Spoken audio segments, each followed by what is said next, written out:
Hello and welcome to the Dear Poor People podcast, DPP for short. I'm your host, Mika, and I have been working in the industry of poverty for over 14 years. And yes, I did say industry because we have been making millions, if not billions, off poor people in this country. It is the last industry to be disrupted, and it begins now with this podcast. This means we will begin to have uncomfortable and oftentimes politically incorrect conversations on this podcast. This is necessary because we have a whole generation that was raised on political correctness and respectability politics, believing that was the truth, not realizing that the truth was underneath. There's a duality that we must begin to address. We must know both the politically incorrect statement as well as the truth that is being revealed underneath the surface conversation. So I wish to issue an apology for any feelings that will get hurt in the midst of any episodes. I ask that you listen with your head, not your heart, because your heart will never pay a bill in your house. We are now living in a smart America, and as such, you must begin being smart poor. Now let's begin. I'm addressing this letter, dear poor people, DPP. I'm addressing this letter, DPP. They your DPP, knowledge the key. And all you ain't gotta have a college degree. The answers on your laptop, the answers on your phone. Used to dread the commute, now we working from home. You are not born smart America. Age, gender, race no longer a barrier. Hop on this road to wealth, the more the merrier. DPP teach you what you should know, so you can grow, apply yourself, and graduate from being poor. DPP. You're now tuned in to the Dear Poor People podcast with your host, Coach Mika. 4 critical things every poor person must know in 2024.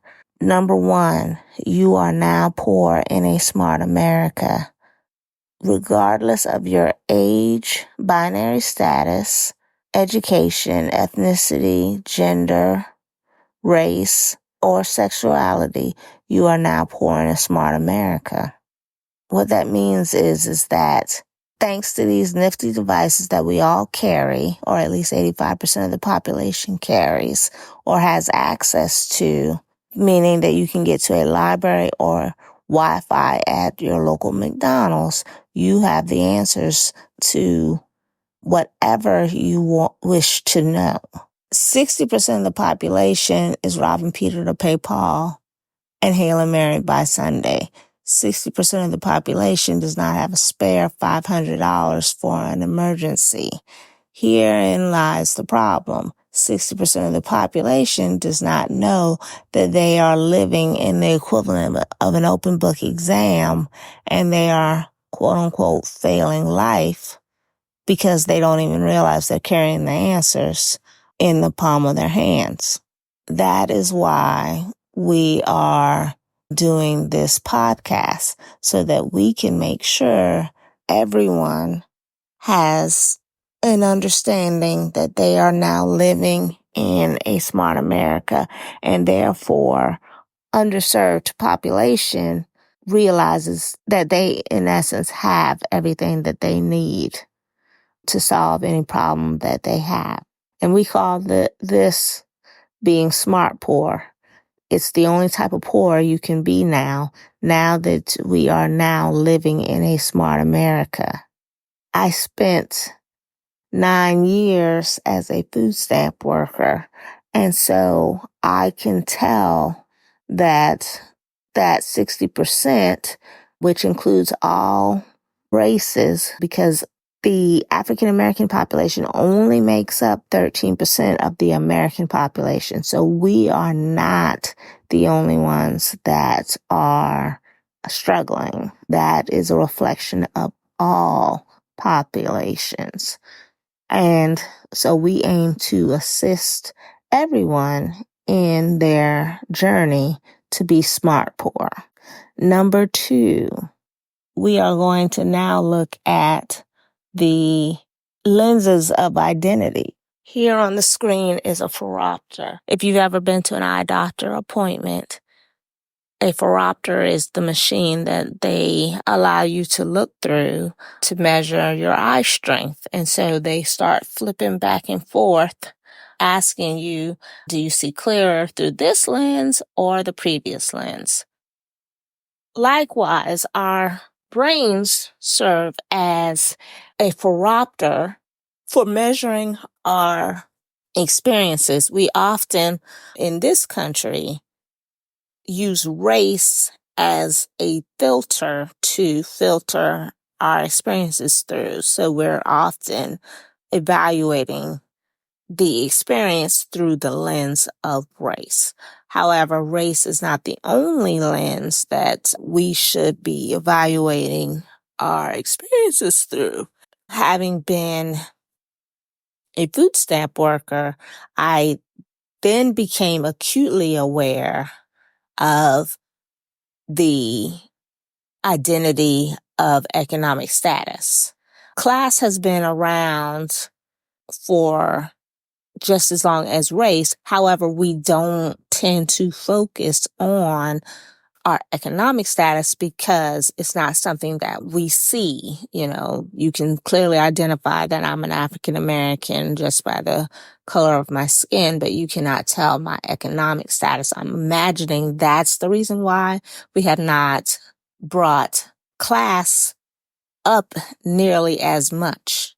However, as we delve more into being in a smart America, economic status is going to rise to the forefront simply because now that we have the answers to anything we wish to solve for, class or being rich or poor becomes something we can solve for. And so you are no longer in a situation where being poor is a forever state of being. It is a temporary state of being because now you can do things such as Uber Eats, Instacart, become an Instagram model. You could do YouTube.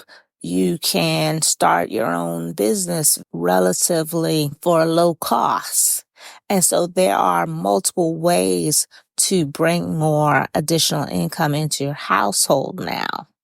And so, for example, a person who works at Walmart could, in a typical day, go to their shift at Walmart, come home, kiss their children, check to make sure they've done their homework, feed them, put them to bed, and then begin a secondary income, such as starting a t-shirt line on Teespring, or if they have a partner in the home, start doing their Ubering at night to bring in additional income.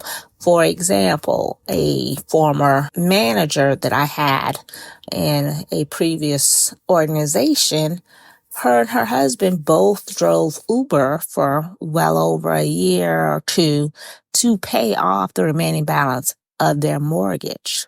My friend, when we go out to eat, he often will, once we have finished eating and parted ways, he will flip on the Uber light and then he will secure rides that will take him right back home. And so he has then replenished his wallet from the money that he has spent for our meals. He has picked that back up by taking people back to Charleston, where he lives.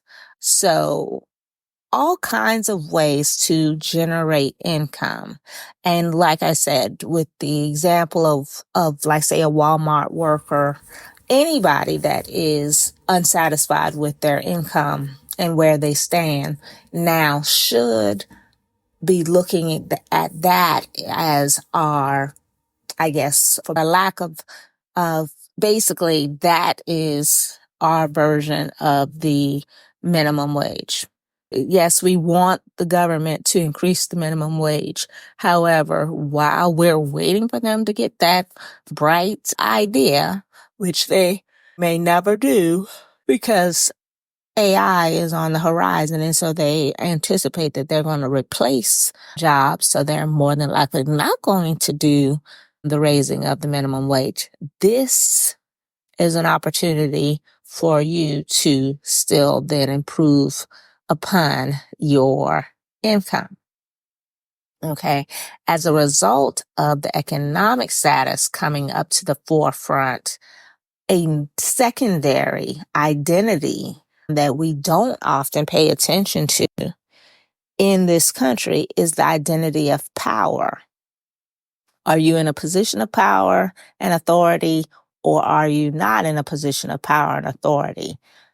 As a result of the economic status becoming much more to the forefront, power and just knowing what your position is, I like to call this the identity of position, becomes much more important. As you can see that the gap between the rich and the poor is growing wider and wider. Okay.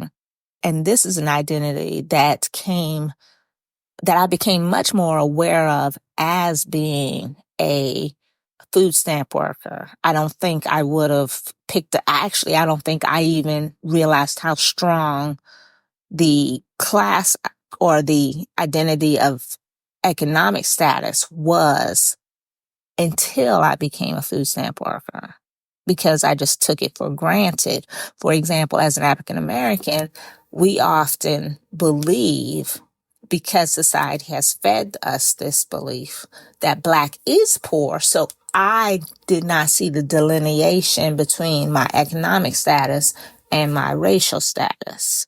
And so now that I have been a food stamp worker and had to serve people of different races, I now know that poverty is universal, meaning that everybody can experience it.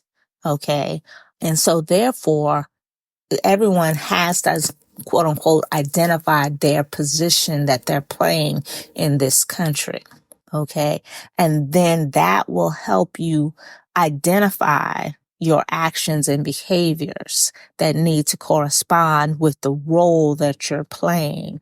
For example, now that we live in a smart America, I would love to give this analogy of, remember when Seattle was good and they had Russell Wilson, they had Richard Sherman, Beast Mode, etc. One year they played Denver Broncos and Denver had a play that they called either Oklahoma or Omaha. And the quarterback, who was Peyton Manning, anytime that he would call that out, Seattle had already studied their playbook so well that they knew what was going to happen, how they were going to, what that Oklahoma play, or I think it was either Oklahoma or Omaha, whenever he called that out, they knew how to then, defend that offense. And now I'm not a football aficionado, so I might be using the terminology wrong, but they had an offense to Denver's defense. And so needless to say that game had a horrible score for Denver, but Seattle won and basically decimated Denver in that game. That is what is happening right now, or has the potential to happen right now for every poor American. You, in essence, are walking around with your own playbook. Okay. Now, from now on, we must operate like Seattle as opposed to Denver. We cannot be a one-trick pony in life anymore in this country. You must be aware of the fact that you have the answers to any problem you wish to solve for, and you must begin to activate that behavior. Okay? Capitalism is not a fair system. It has never intended to be a fair system. Okay? But that is our operating system in this country, and you must begin to operate within that system.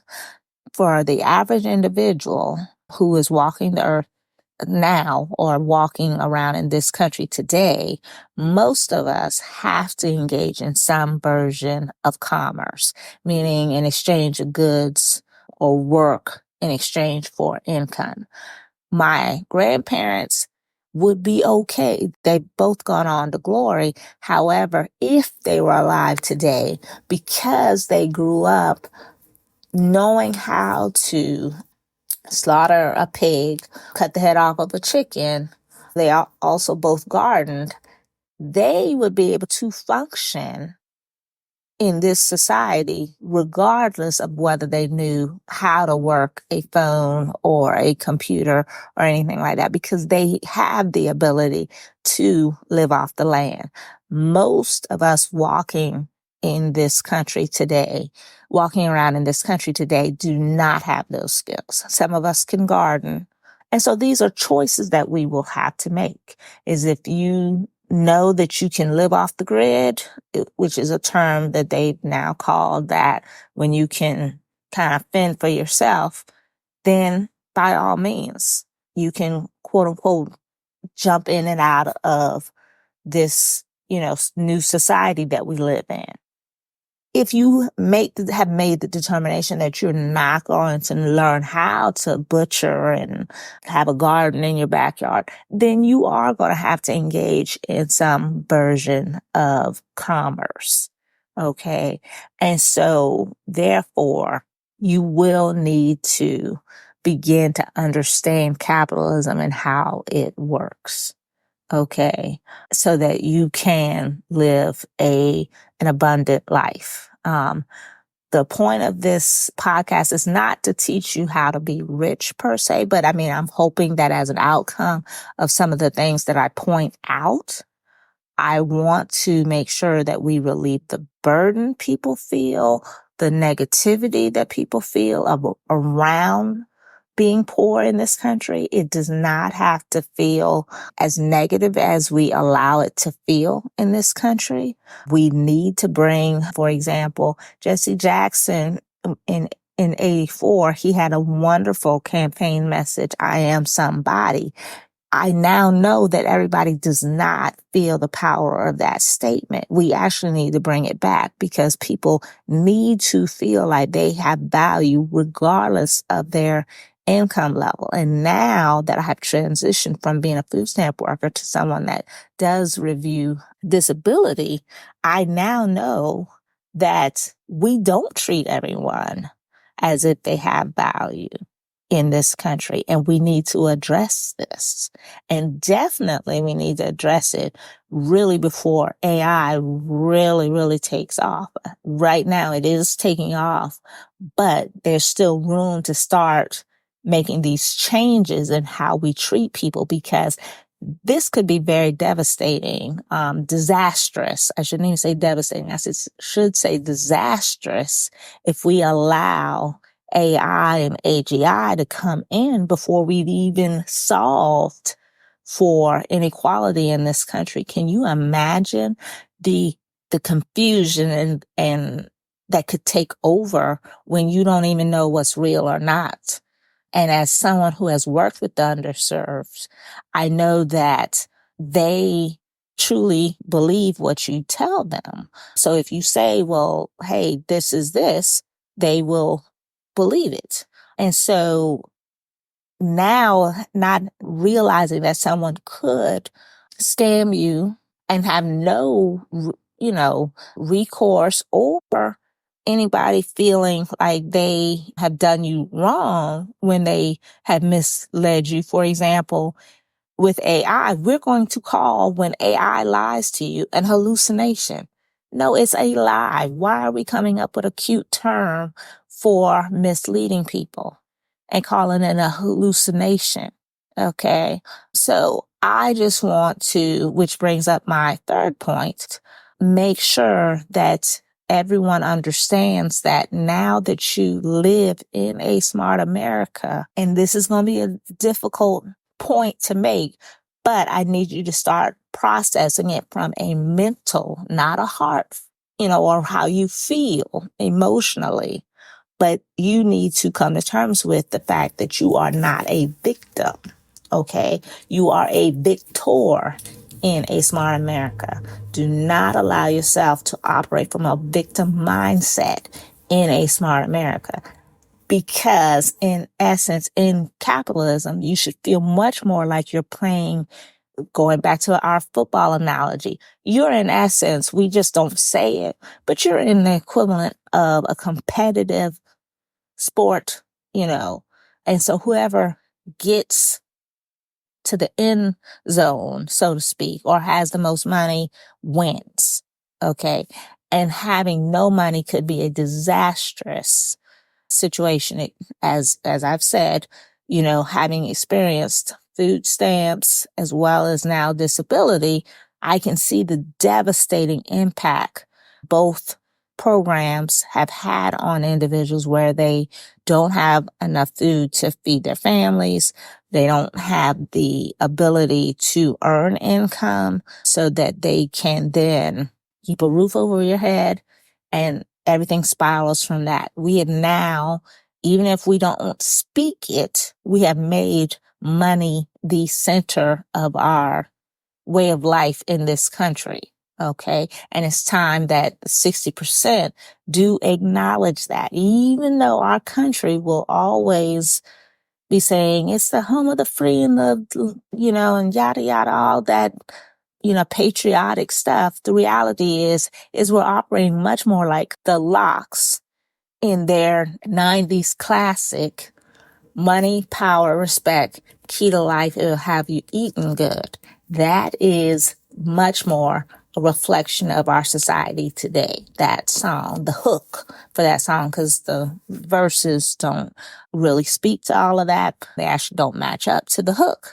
But the hook of that song is a powerful statement to identify how we're operating at this particular point in time in this country. I'm not saying that's right, that we have put money before people, but I'm just saying it is now. I look at it as an opportunity that at least now I'm consciously aware that we are operating under that theme: money, power, respect, key to life that'll have you eating right. And so those are some of the things that we are trying to push in this smart poor movement, is helping you to identify the choices that you make, because now you are now living in a smart America where I don't know is no longer an option. Do you realize, especially those of you who are parents listening to this podcast, you are raising children who will never say, I don't know. And so in your household, you should be modeling that behavior. It needs to start with you acknowledging that you don't live in an America where you can use the phrase, I don't know. I used it a lot while I was a child. Today, I know that it is not a phrase that is welcome in my household, because in essence, I can Google whatever I need to know. I can ask Siri.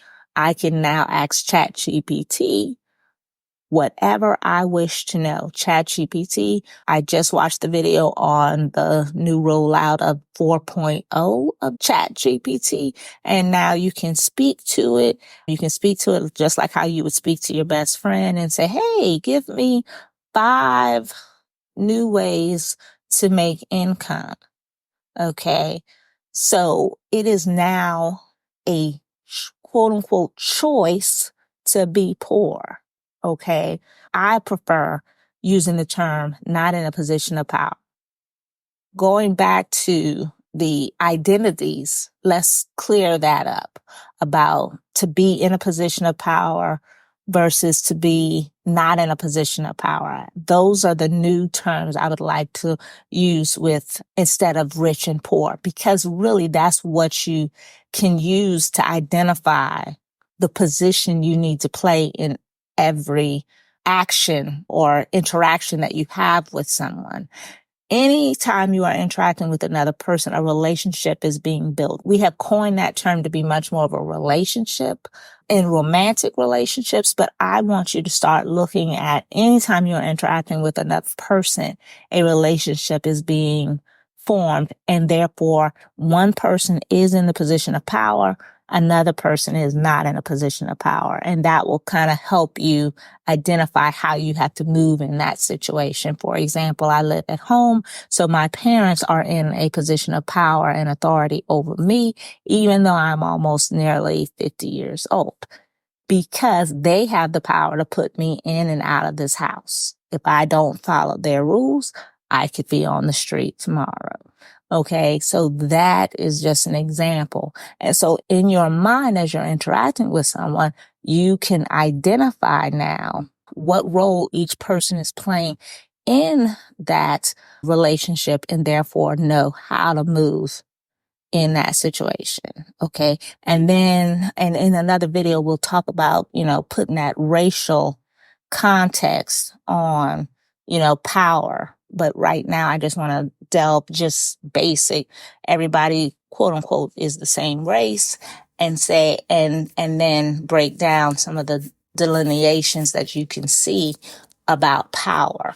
Because now that we live in a smart America, we can see how power moves. I don't know if when you're watching YouTube videos, there are YouTube videos now. I guess what I'm trying to say is that back in my day of growing up, you only saw rich people as characters on TV shows. You had George Jefferson, you had Uncle Phil on Fresh Prince, you had, Mr. Drummond on Different Strokes, etc. So you had a character in your mind of how rich people act. Now you can hear rich people in person, in their own voices, now that we have these devices. Okay, you can catch them on hot mics with some, like, for example, when oh gosh, now I can't even think who ran against President Obama years ago, and he got caught on a hot mic talking about the 47% that are on food stamps in this country. You can watch, for example, I watch every so often the All In podcast, which consists of 4 rich dudes who've made it in tech. Okay. And one thing you will notice is that none of these folks are talking about solving for your problem. And so therefore we must be acutely aware that nobody is trying to solve. They can put on, airs that they're doing it, but now you live in a world where people's actions and their actions and behaviors must coincide with their talk. So talk will be very cheap in a smart America. Many of us are not paying attention to the actions and behaviors of individuals to see if they measure what they're saying, especially in the political arena. I'll do a video about being poor and voting as another video. But basically, actions and behaviors must coincide with what one is saying now, because now you have the power to double check what people are saying and seeing if it measures up. For example, a great example of this is trickle-down economics, which is a policy that Ronald Reagan, during his administration, his economists came up with. Okay, trickle-down economics, we know that really has not added value at all. And probably if we had the internet during that time, we would have not even let that pass. Can you imagine Black Twitter eating that policy up? Because who gets wet with a trickle? Okay. The whole concept of trickle-down economics is this belief that if you fund companies, then they will funnel the profits down to the people. Okay. We have not seen that. What in essence happened is a transition to a tax code that favors the rich over the poor.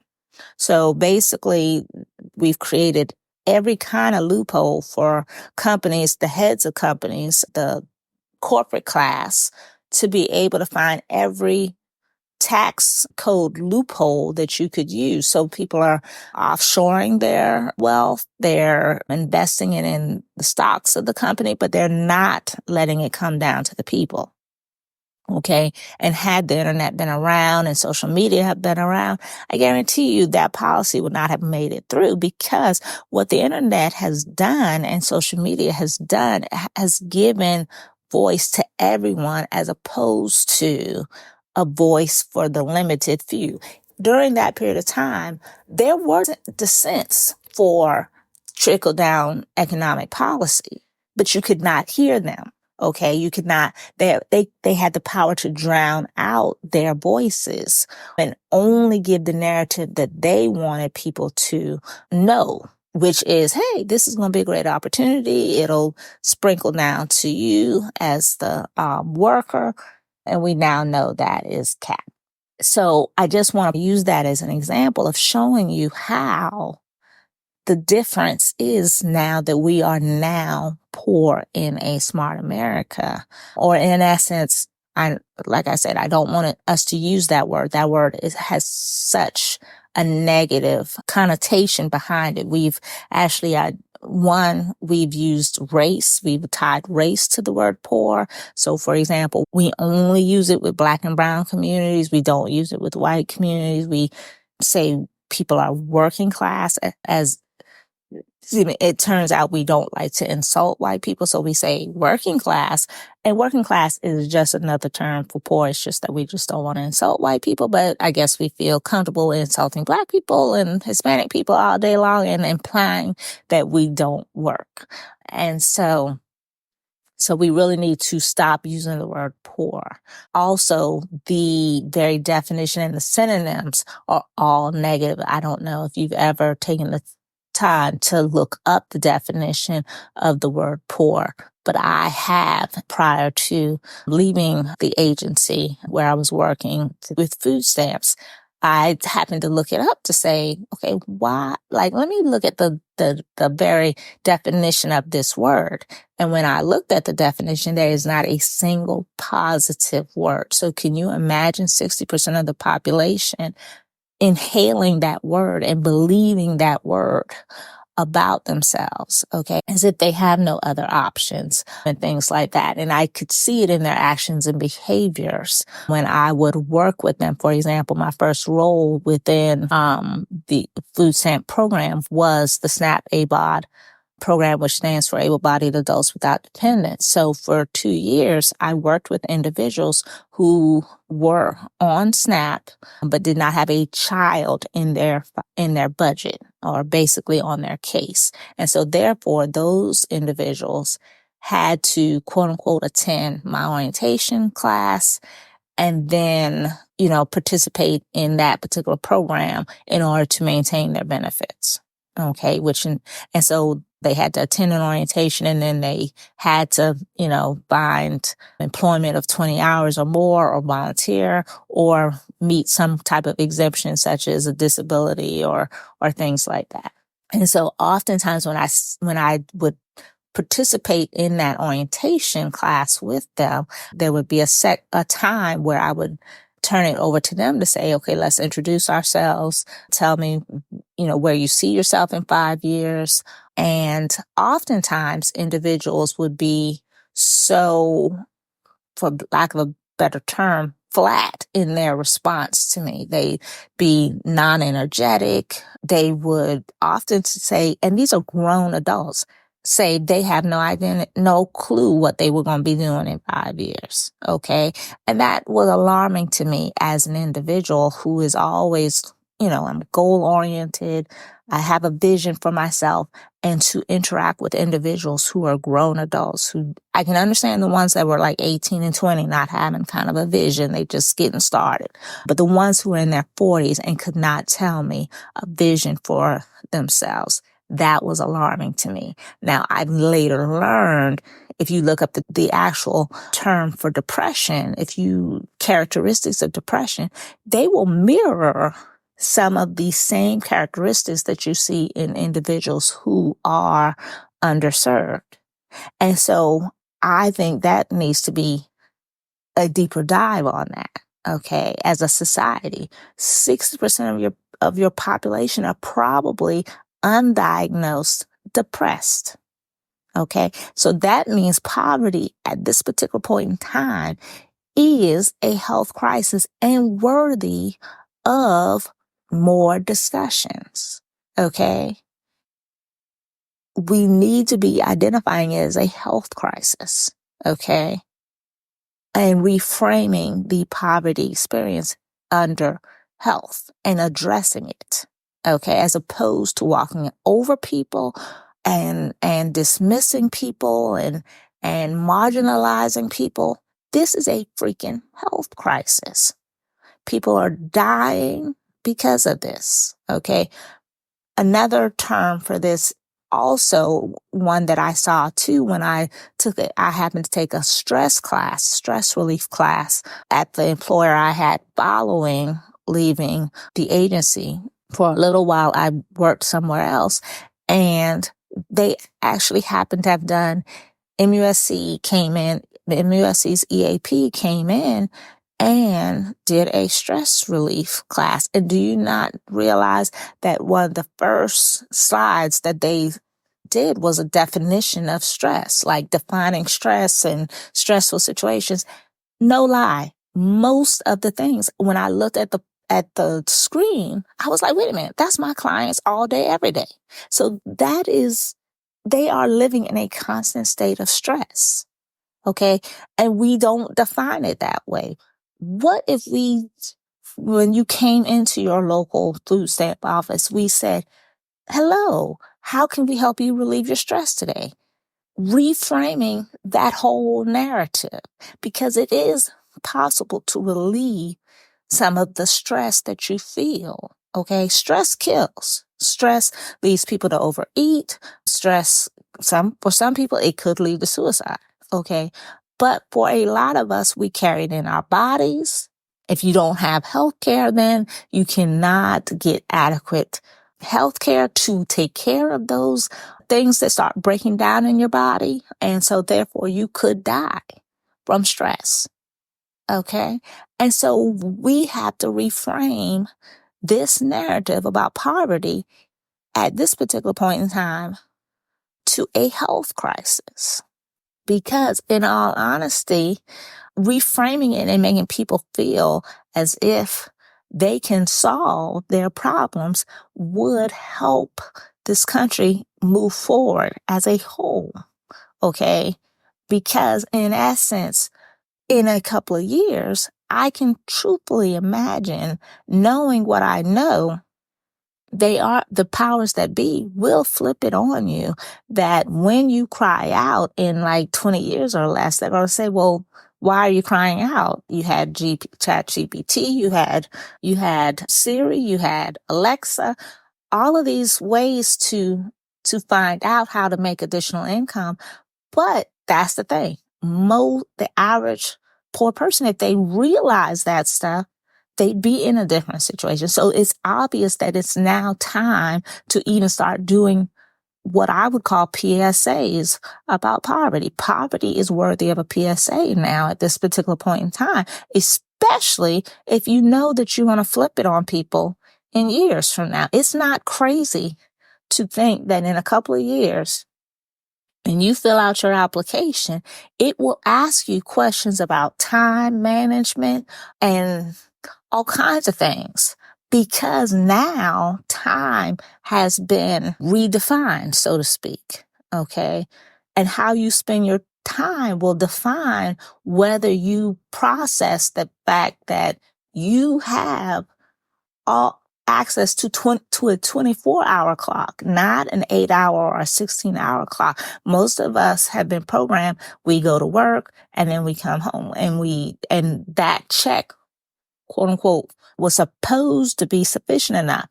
Okay. It is no longer sufficient enough. And yes, there's millions of things that we can, fuss at the government about. And also, so we should be doing that in tandem with this stuff, but also coming to terms with the fact that now we have changed the definition of time, and you now are privy to a 24-hour time clock. And so you need to use your time effectively. Going back to some of those examples that I talked about earlier, the husband and wife team that decided that, hey, they don't want to carry a mortgage for 30 years. So they knocked it out really fast before they even had children, because they Ubered. Okay, that is going to be our normal now, is to identify additional revenue streams. Okay. I also, yes, we do want to fuss and argue with the government about how to do better. But as a parent, we also want to make sure that we're identifying in our children, because fundamentally the world that they will grow up in is a totally different world than we will. And so they will be growing up in a world where it is going to be normal to have 3 or 4 jobs that you do all in the same day. Whereas we would think that that's crazy. But that will be their world that they grow up in. And so we want to do the best that we can to show them and to start emulating the behaviors that they need to be doing in order to be successful in the future. And so we as this podcast will be talking about those things and defining, okay, what does it look like to quote unquote be smart poor in our daily lives, which is a good segue into our 4th bullet point, which is mindset shift is not optional. It's just a fact of life now. We must have a mindset shift at this particular point in time. They're not going to slow down with technology. They're not going to let us go back in time. So we need to embrace technology. Okay. All of it is not fair. All of it is not good. I am fully telling you that, but utilize it to help you, to assist you in living now. Okay. And so we'll talk about that on this podcast, going through some of the different technology that you can use to live a much more efficient life. And hopefully for some of you, you may only need to watch a couple of my videos and it'll just take off and you'll just, and I hope you all will feel much more of a blessed life as a result of the tips and suggestions that we're going to talk about.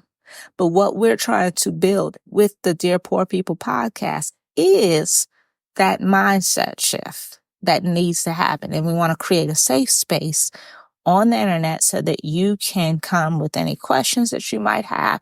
I know that it's sometimes on social media, it can be rough when you have to say, well, hey, I don't have this and please don't judge me and stuff like this. Will be a judge-free zone, because I know that you sincerely are trying to do the best that you can do.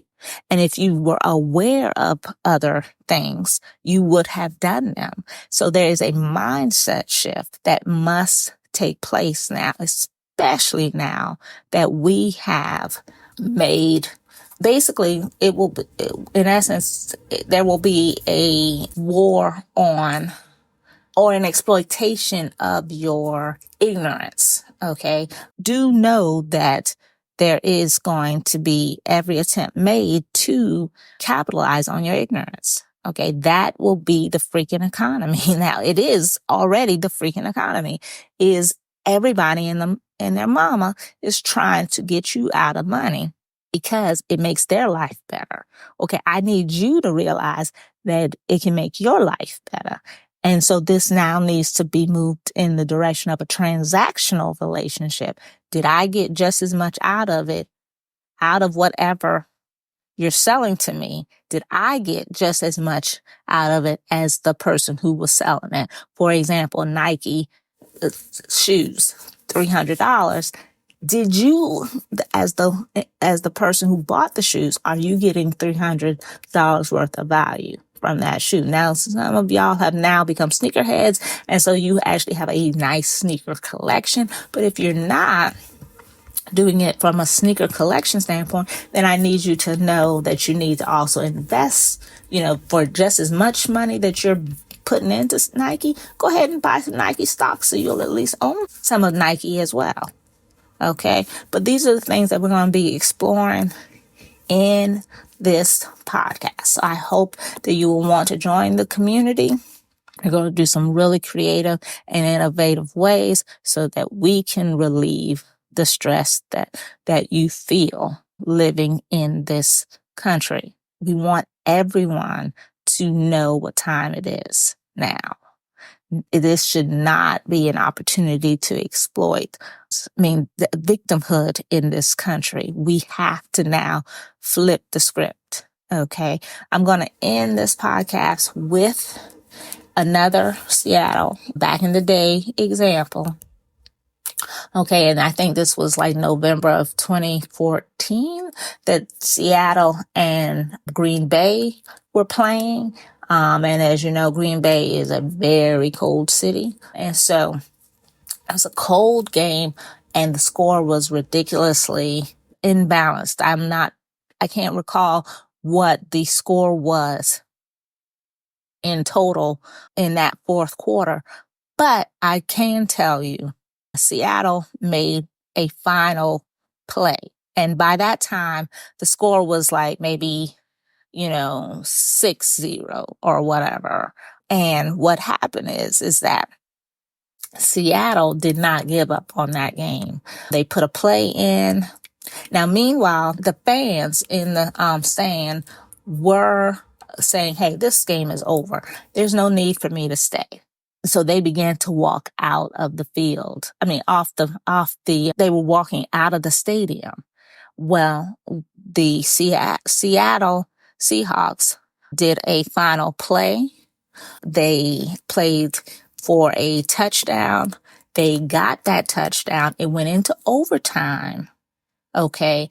And so they then played overtime. So that was in the last 6 minutes of the game. And then in that 3 minutes of overtime, and I could have that backwards. It might have been in the last 3 minutes of the game. And then they went into overtime for 6 minutes. I'm not quite, like I said, I'm not a football aficionado. But what happened is that in that overtime, they were then able to get the ball and score another one.